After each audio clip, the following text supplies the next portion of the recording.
ایک اور بات، کچھ تبلیغی جماعت کے بنیادی اصول تھے، ان میں سے ایک اصول یہ تھا کہ تبلیغی جماعت کوئی فتویٰ نہیں دے گی. فتویٰ اگر کوئی پوچھے تو مفتیوں کے پاس جاؤ.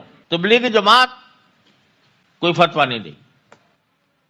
اب فتوے صادر ہو رہے ہیں تبلیغی جماعت، فلاں چیز حلال ہے، فلاں چیز حرام ہے، اور جو کوئی اس فتوے کے خلاف کسی نے کوئی بات کہی ہے تو اس کو جاہل کہا جا رہا ہے، اس کو کہا جا رہا ہے کہ جاہل ہے، جاہلوں نے فتویٰ دیا.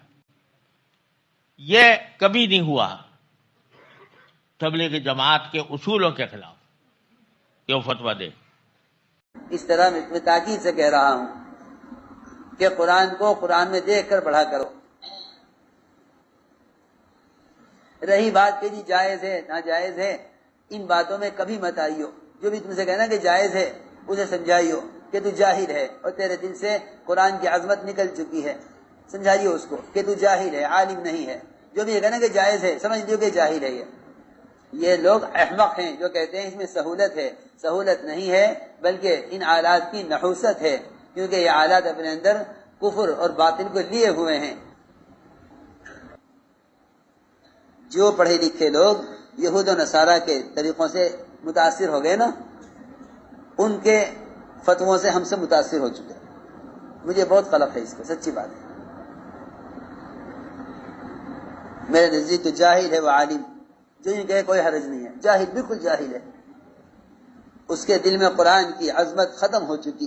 جو یہ کہے عالم کہ ہاں کوئی حرج نہیں، جائز ہے، کر لو. سمجھ لو کہ اس کے دل سے قرآن کی عظمت نکل چکی. مولانا یوسف فقیہ تھے، فقیہ ایسے فقیہ تھے حضرت کہ بڑے بڑے علماء بغل جھانکتے تھے بیٹھ کر اس کے سامنے.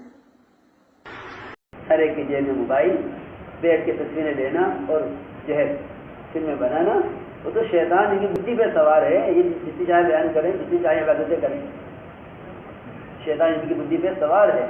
اور یہ خود شیطان ہے، یہ خود شیطان ہے. کوئی بھی ہو اور کوئی بھی اس کے جواز کا فتویٰ دیتا ہو، بالکل شیطانیت کی مدد کرنا ہے اور فحش کے پھیلانا ہے، چاہے وہ کوئی مفتی ہو. گئی جماعت یہ سمجھ دو مسلک ہو، تو یہ سب اعتراف کر لو اس بات کا کہ دو مسلک.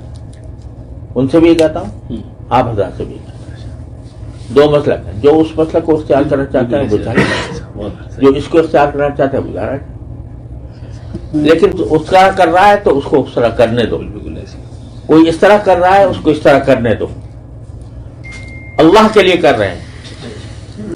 پیغمبر کیا کہتا ہے؟ یا قومی لیس بی سفاہۃ ولکن رسول من رب العالمین. تو اس چیز کو اپنا کر چلیں گے انشاءاللہ، کھلیں گے دروازے، اور یہ جو شقاق ہے یہ بھی ختم ہوگا انشاءاللہ. اور اللہ تبارک و تعالیٰ انشاءاللہ اس میں برکتیں عطا فرمائے. یہ سمجھو چلو دو مسلک ہو گئے، ایک حنفی، ایک شافعی، ایک مالکی، ایک حنبلی، چار ہو گئے نا. دو ہو گئے، سمجھا، دو مسلک ہو گئے. بہت جزاک اللہ، بہت فائدہ ہوا. دو مسلک ہو گئے. جب مجھ سے پوچھتا ہے کوئی بھائی یہ بہتر ہے یا بہتر ہے، میں نے کہا دونوں اپنے مسلک ہے، سمجھ لو. تم اگر ایک مسلک سے وابستہ ہو اس مسلک سے کر لو. تم حنفی ہو حنفی طریقے سے پڑھ لو، تم شافعی ہو جہاں تک تبلیغ اور دعوت کا کام ہے، وہ جس کے ساتھ آپ کا دل زیادہ مطمئن ہو اس کے ساتھ لگ کر کریں. معاف کیجیے گا، میں آپ سے اس موضوع پر بحث کرنے کے لیے تیار نہیں ہوں. میں اپنے الحمدللہ اللہ تعالیٰ کے پاس اپنے جو کچھ میں کہا ہے اس کا جواب دے اللہ تعالیٰ کے سامنے ہوں، آپ کے سامنے نہیں ہوں. مولانا سعد صاحب نے علانیہ بھی توبہ کی تھی اور علانیہ بھی رجوع کا اعلان کیا تھا. اس کو پیش نظر اس کو فراموش نہیں کرنا چاہیے.